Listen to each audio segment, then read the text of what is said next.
ये आकाशवाणी है। प्रस्तुत है महान साहित्यकार मुंशी प्रेमचंद की जयंती के अवसर पर उनके साहित्य में नाटकीय तत्वों पर आधारित रूपक कलम का सिपाही।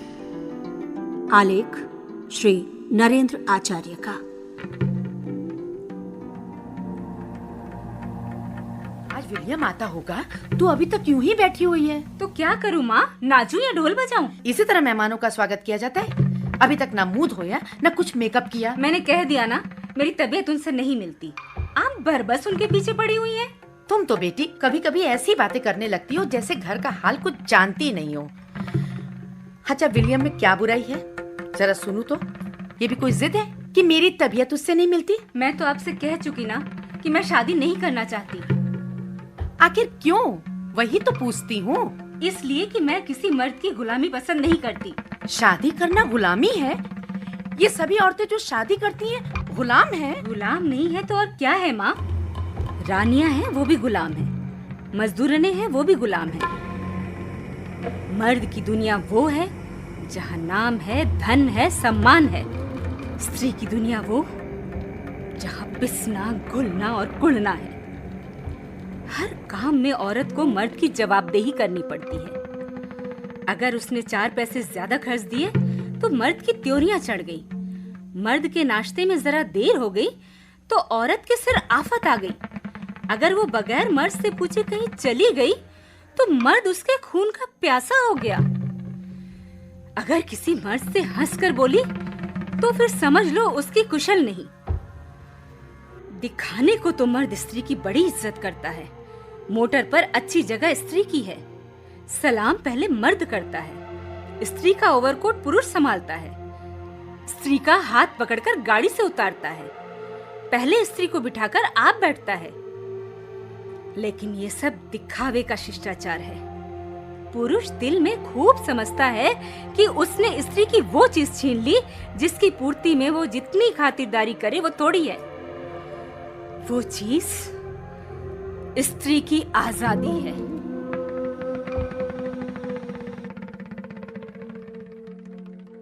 ये था महान साहित्यकार मुंशी प्रेमचंद के मौलिक नाटक प्रेम की वेदी का आरंभिक अंश। महान साहित्यकार मुंशी प्रेमचंद अपनी कहानियों और उपन्यासों के लिए विश्व प्रसिद्ध हैं। यह अल्पज्ञात ज्ञात है कि उन्होंने कई नाटकों का हिंदी और उर्दू में अनुवाद किया तथा 3 मौलिक नाटक लिखे, प्रेम की वेदी, करबला और संग्राम। सृष्टि जैसे अन्य नाटकों के आलेख भी उपलब्ध हुए हैं, पर संभवतः ये अनुवाद हैं। मुंशी प्रेमचंद के साहित्य में नाट्य के बारे में बताते हुए साहित्यकार डॉक्टर आशीष त्रिपाठी, प्रेमचंद को ये कला आती है कि अपनी कहानी या उपन्यास के बीच में वो अचानक गायब हो जाते हैं और कहानी की किसी घटना को या परिस्थिति को अपने पात्रों को सौंपकर वो थोड़ी देर के लिए पर्दे के पीछे चले जाते हैं। ये वो जगह होती है जहाँ प्रेमचंद की कहानी या उनके उपन्यास में नाटक सीधे सीधे हमें दिखाई देता है। बकौल नाट्यविद श्री कुंवर जी अग्रवाल, प्रेमचंद का संपूर्ण लेखन काल ब्रितानी औपनिवेशिक युग के भारतीय रंगमंच के चरम उत्कर्ष का स्वर्णकाल था और वे अपने नाट्य परिवेश के प्रति पूरी तरह सजग और संवेदनशील भी थे।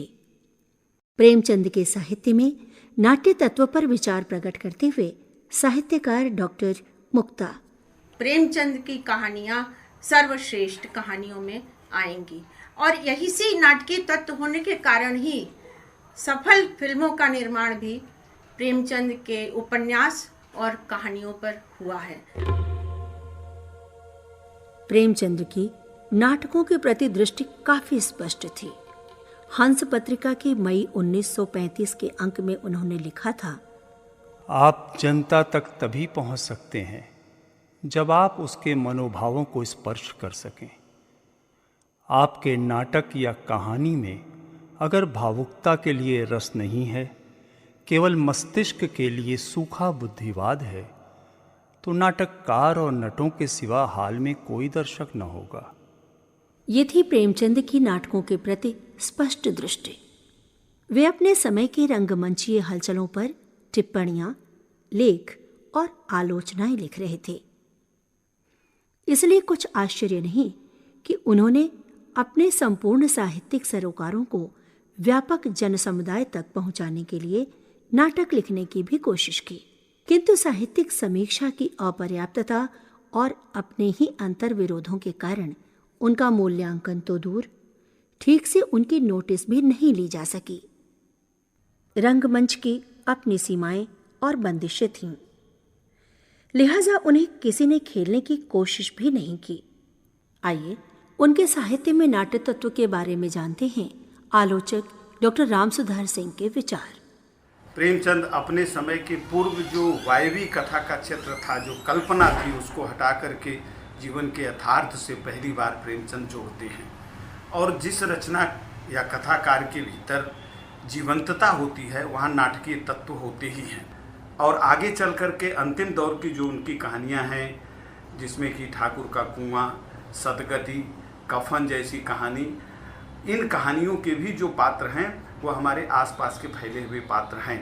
और उन पात्रों को जिस तरह से प्रेमचंद रखते हैं, उनके वार्तालाप, उनके संवाद, उनकी बदली हुई मनस्थितियाँ, सब पूरे के पूरे नाटकीय तत्व से भरे हुए हैं। प्रेमचंद अपनी कहानियों की शुरुआत बिल्कुल उसी तरह से करते हैं जैसे नाटककार अपने नाटकों की शुरुआत में वह पृष्ठभूमि देता है। कफन कहानी की हम बात लें तो वो बिल्कुल दिखाते हैं कि वह कैसा कुनबा था, उसमें किस तरह के लोग रहते थे।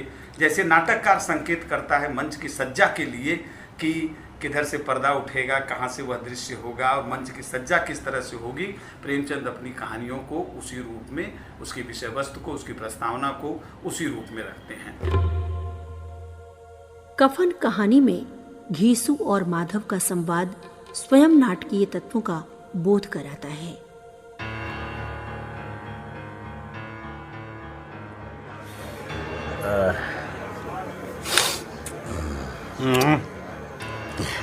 हमारी आत्मा प्रसन्न हो रही है, तो क्या उससे पुण्य नहीं होगा?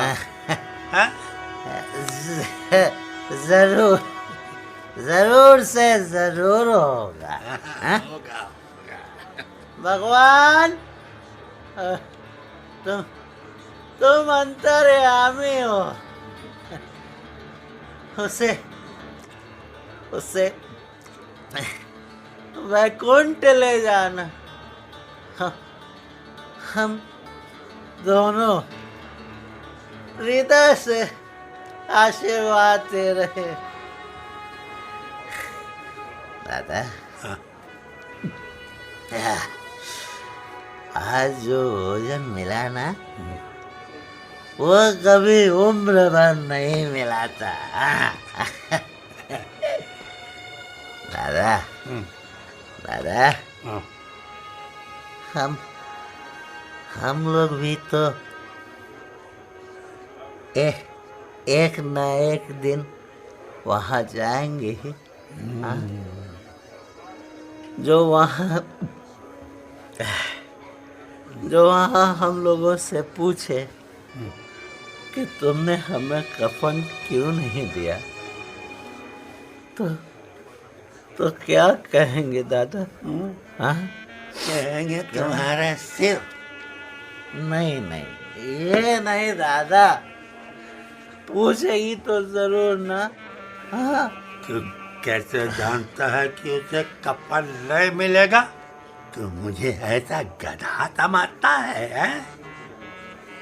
60 साल क्या दुनिया में घास खोदता रहा हूँ, उसको कफन मिलेगा और बहुत अच्छा मिलेगा। अरे दादा, कौन देगा? कौन? हाँ, रुपए तो तुमने चट कर दिए। वो तो मुझसे पूछेगी। हाँ, मुझसे पूछेगी ना। उसकी मांग में तो सिंदूर मैंने डाला था। मैं कहता हूँ उसे कफन मिलेगा, तो मानता क्यों नहीं है? अरे दादा, कौन देगा? बताता क्यों नहीं? वही लोग देंगे जिन्होंने अब की दिया। हाँ, अब के रुपए हमारे हाथ नहीं आएंगे। नाटकों के बारे में मुंशी प्रेमचंद का मानना था, नाटक में मुख्य घटनाओं को चुन लेना चाहिए और उन्हीं की ओर दर्शक का ध्यान खींचने की चेष्टा करनी चाहिए।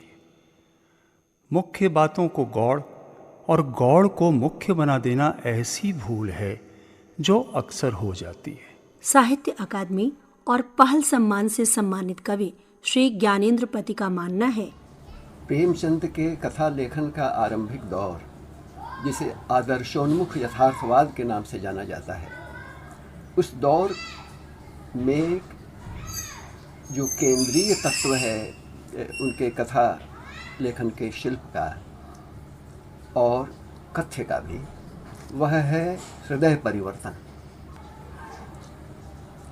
खलनायक की तरह प्रतिभासित होता हुआ कोई चरित्र या पात्र कहानी के अंत तक पहुँचते पहुँचते अपने को सकारात्मक रूप से परिवर्तित कर लेता है। यह हृदय परिवर्तन गांधी के जीवन दर्शन से प्रभावित है बेशक, लेकिन हम यह देख सकते हैं सहज ही कि यह अपने आप में ही एक बहुत ही नाटकीय मामला है, एक नाटकीय युक्ति है यह हृदय परिवर्तन की युक्ति। पंच परमेश्वर जैसी कहानी को याद करें, जहाँ पर कि पंच की आसंदी पर आसीन होने के बाद संकुचित विचारों का सुधार होता है उस व्यक्ति के भीतर। पंच परमेश्वर में जिस हृदय परिवर्तन की बात श्री ज्ञानेंद्र पति ने की, उसका उदाहरण देखिए। जुम्मन शेख के मन में भी सरपंच का उच्च स्थान ग्रहण करते ही अपनी जिम्मेदारी का भय पैदा हुआ। उसने सोचा, मैं इस वक्त न्याय और धर्म के सर्वोच्च आसन पर बैठा हूं। मेरे मुंह से इस समय जो कुछ निकलेगा वो देववाणी के सदृश है और देववाणी में मेरे मनोविकारों का कदापि समावेश न होना चाहिए। मुझे सत्य से जौ भर टलना उचित नहीं। आइए नाटक के बारे में प्रेमचंद के और विचार सुनते हैं। स्टेज का उपयोग वर्तमान सामाजिक और राजनीतिक समस्याओं के हल करने में किया जाना चाहिए। यही उसका ध्येय होना चाहिए। प्रेमचंद के साहित्य में नाट्य तत्व पर समीक्षक वाचस्पति ने अपने विचार इन शब्दों में व्यक्त किए। प्रेमचंद के साहित्य में नाटकीयता दो स्तरों पर मिलती है। एक तो परिवेशगत नाटकीयता है, क्योंकि बिना नाटकीयता के उस साहित्यिक कृति में कोई आकर्षण उत्पन्न नहीं होता। और दूसरी बात यह है कि प्रतिरोधी चेतना जहाँ होती है वहीं नाटकीयता होती है, और नाटकीयता के साथ संप्रेषणीयता भी बहुत अच्छे रूप में साहित्यिक कृति में आ पाती है। और दूसरे स्तर पर पात्रों की व्यक्तित्वगत नाटकीयता है। जैसे आप उनके सर्वश्रेष्ठ उपन्यास को लें, गोदान को, तो उसमें होरी, धनिया, गोबर, राय साहब, मेहता, मालती, मिर्ज़ा खुर्शीद आदि जो पात्र हैं, उनके व्यक्तित्व में एक प्रकार की नाटकीयता है, और वो नाटकीयता उस परिवेश से संपृक्त है। उनकी कहानियों की जहाँ तक चर्चा करें हम, तो बड़े भाई साहब, गुल्ली डंडा, बूढ़ी काकी, ईदगाह, ठाकुर का कुआं, सदगत, कफन, शतरंज के खिलाड़ी, मंत्र के 2 पाठ हैं, तो इन सब में एक नाटकीयता हमें मिलती है। और ये नाटकीयता इन कहानी को अतिरिक्त रूप से संप्रेषणीय बनाती है। जैसे उदाहरण के लिए सदगत कहानी है, तो उसके अंत में पंडित और पंडिताइन का जो संवाद हैं, वो नाटकीयता पूरे कहानी के सार तत्व को एक प्रकार से संप्रेषित कर देती है। और ये नाटकीयता प्रेमचंद को हमेशा प्रासंगिक बनाए रखने में सक्षम है। उनके कथा साहित्य का देश भर में नाट्य रूपांतरण और मंचन होता रहा है। आज भी भूमंडलीकरण और बाजारीकरण के इस दौर में महाजनी सभ्यता का प्रतिरोध करने वाले प्रेमचंद जैसे लेखक की हमें आवश्यकता बराबर बनी हुई है और आगे भी प्रेमचंद प्रासंगिक बने रहेंगे। कहानी सदगति में पंडित और पंडिताइन के संवाद श्रोतव्य हैं।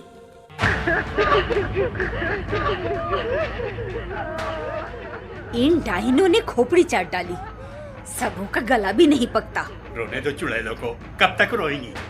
जीता था तो कोई बात नहीं पूछता था, मर गया तो कोलाहल मचाने के लिए सब आ पहुंचे।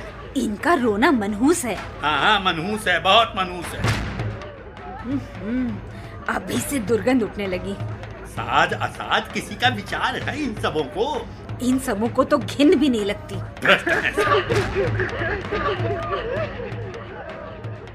उपन्यास सम्राट मुंशी प्रेमचंद ने समय समय पर नाटकों के बारे में अपने विचार व्यक्त किए हैं। अभी तक हमारा हिंदी ड्रामा घटनाओं और चरित्रों और कथाओं के ही आधार पर रचा गया है। कुछ समस्या नाटक भी लिखे गए हैं जिनमें रूढ़ियों का या नए या पुराने विचारों का खाका खींचा गया है, पर सब कुछ स्थूल घटनात्मक दृष्टि से ही हुआ है। जीवन और उसकी भिन्न भिन्न समस्याओं पर सूक्ष्म, पैनी, तात्विक, बौद्धिक दृष्टि डालने की चेष्टा नहीं की गई, जो नए ड्रामे का आधार है। आइए सुनते हैं प्रेमचंद के नाटक संग्राम का ये अंश। सरकार 200 रुपए दिला दे। अच्छी बात है। मुनीम जी। जी सरकार। लिखा पढ़ी करके इसे रुपए दे दीजिए। मैं पूजा करने जाता हूँ। जैसी मर्जी। पहले 2 रुपए सैकड़े लिखाई पढ़ते थे, अब 4 रुपए सैकड़े हो गई है भाई। जैसा सरकार का हुक्म। स्टाम्प के 5 रुपए लगेंगे। सही है मालिक। चपरासियों का हक 2 रुपए होगा। जी, जो हुक्म। मेरी दस्तूरी भी 5 रुपए होती है, लेकिन तुम गरीब आदमी हो, तुमसे 4 रुपए ले लूंगा। जानते ही मुझे यहाँ से कोई तलब तो मिलती नहीं है, बस इसी दस्तूरी का भरोसा है। जी, बड़ी दया है। 1 रुपया ठाकुर जी को चढ़ाना होगा। चढ़ा दीजिए, ठाकुर जी तो सभी के है ना। हर 1 रुपया ठकराइन के पान का खर्च। जी, ले लीजिए। सुना है गरीबों पर बड़ी दया करती। कुछ पढ़े हो? नहीं महाराज, करिया अक्षर भैंस बराबर है। तो इस स्टाम्प पर बाएं हाथ का अंगूठा निशान करो।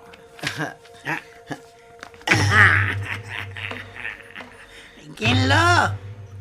नहीं मालिक, ठीक ही होगा। चौखट पर जाकर 3 बार सलाम करो, घर की राह लो। चलो।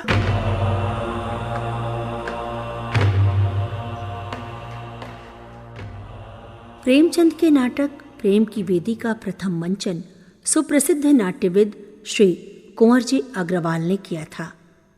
आइए जानते हैं उनके विचार। तो जब वो लिखना उन्होंने शुरू किया तो उनके मन में भी एक गहरी कामना थी कि वो भी नाटक लिखें, लेकिन वो व्यावसायिक नाटकों की विषय वस्तु से बिल्कुल असहमत थे।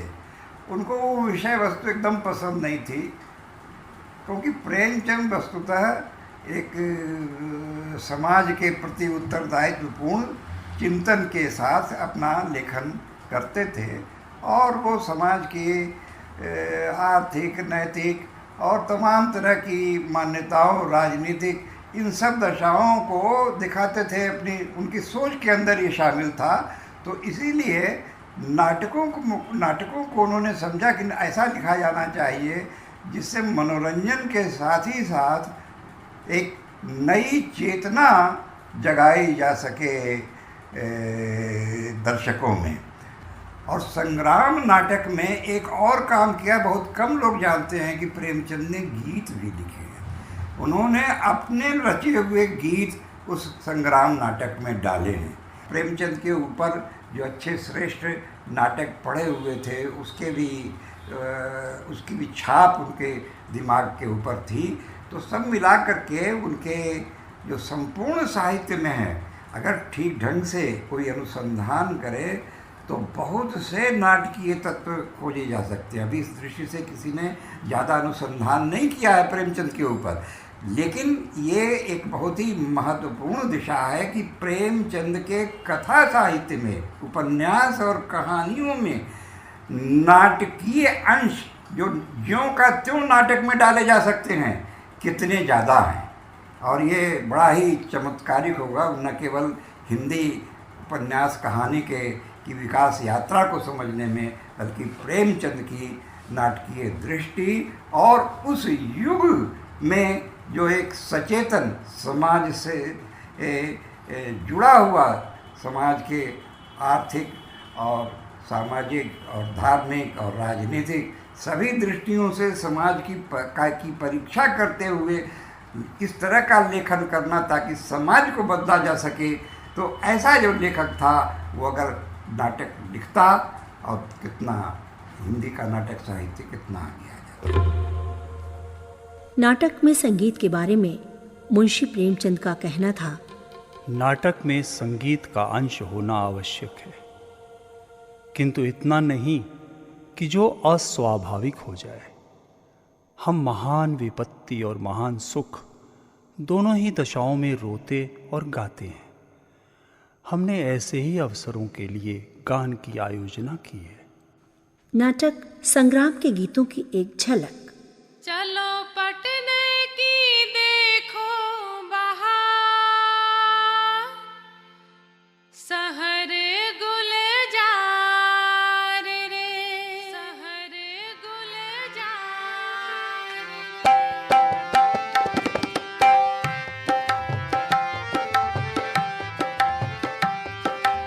उसी पटने में तमुलिया बसत है, उसी पटने में तमुलिया बसत है।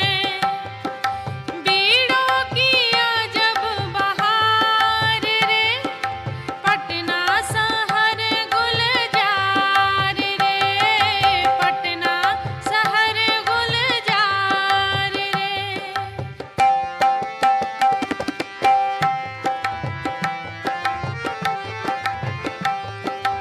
उसी पटने में बजजवा बसत है, उसी पटने में बजजवा बसत है। कैसी सुंदर लागी है बाजार रे, पटना शहर गुलजार रे, पटना शहर गुलजार रे, पटना शहर गुलजार रे। प्रेमचंद साहित्य में नाट्य तत्व पर अपने विचार व्यक्त करते हुए साहित्य अकादमी तथा अन्य पुरस्कारों से सम्मानित सुप्रसिद्ध साहित्यकार डॉक्टर काशीनाथ सिंह।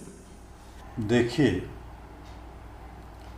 प्रेमचंद पैदाइशी किस्सा-गो थे।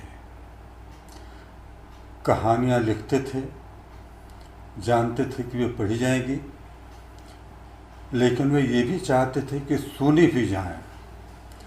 लेकिन सिर्फ इतने से उन्हें संतोष नहीं था, वे चाहते थे कि वे देखी भी जाएं। यानी जो पढ़े वह सुने भी और देखे भी।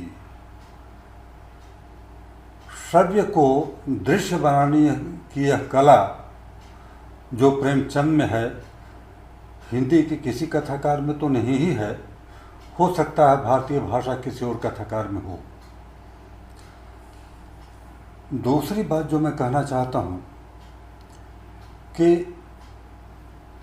प्रेमचंद की सारी कहानियों के मूल में जीते जाते चरित्र हैं। मंच पर चरित्र ही प्रकट होते हैं और उन चरित्रों में कहीं न कहीं द्वंद्व दिखाई पड़ता है। ऊहापोह, संक्रांति जो नाट्य तत्व के लिए आवश्यक मानी जाती है, वह तत्व होता है उनकी। जैसे उदाहरण अगर मैं दूं तो घीसू माधो को जमींदार से जब रुपए मिलते हैं और वे बाजार में जाते हैं तो ये द्वंद्व उनके भीतर पैदा होता है। दारू की दुकान और कफन के बीच। ये चीज़ें हैं जो प्रेमचंद को दर्शकों के करीब ले जाती हैं, बहुत पास। उन्हें लगता है कि उनका अपना दुख है। तीसरी बात जो मैं कहना चाहता हूँ ये कि प्रेमचंद ऐसे कथाकार हैं जिनकी कहानियों के मंचन के लिए किसी तामझाम की जरूरत नहीं है, न पोशाक की, न कपड़े लत्ते की, न मंच को सजाने की, न लाइट एंड म्यूज़िक जैसी चीज़ हो। इसकी एक खटिया हो, मचिया हो, अलाव हो, इतना ही काफ़ी होता है प्रेमचंद के लिए। और अंतिम बात नाट्य तत्व के रूप में जो मैं कहना चाहता हूँ वह साधारणीकरण। ये बातें हैं और इनके चलते मैं ये भी कहना चाहता हूँ कि आज तक किसी कहानीकार के कहानियों के उतने मंचन नहीं हुए हैं और उतनी कहानियों के मंचन नहीं हुए हैं जितनी प्रेमचंद की कहानियों के मंचन हुए हैं और होते जा रहे हैं। नाटक करबला की भूमिका में मुंशी प्रेमचंद ने लिखा है, नाटक दृश्य भी होते हैं और पाठ्य भी, पर हमारा विचार है दोनों प्रकार के नाटकों में कोई रेखा नहीं खींची जा सकती। अच्छे अभिनेताओं द्वारा खेले जाने पर प्रत्येक नाटक मनोरंजक और उपदेशप्रद हो सकता है। नाटक का मुख्य अंग उसकी भाव प्रधानता है और सभी बातें गौड़ है। जनता की वर्तमान रुचि से किसी नाटक के अच्छे या बुरे होने का निश्चय करना न्याय संगत नहीं। प्रेमचंद के इन्हीं शब्दों और इस आशा के साथ कि इतिहास उनके नाटकों और नाट्य तत्वों की गहन समीक्षा करेगा, कार्यक्रम का समापन प्रेमचंद के नाटक संग्राम के इस गीत से। पिया भेज दिया परवाना, पिया भेज दिया परवाना, अब किस विधि होए रहाना, अब किस विधि होए रहाना, जब दूत महल में आवे, जब दूत महल में आवे, तुझे तुरंत पकड़ ले जावे रे, तुझे तुरंत पकड़ ले जावे रे, तेरा चले ना एक बहाना, पिया भेज दिया परवाना,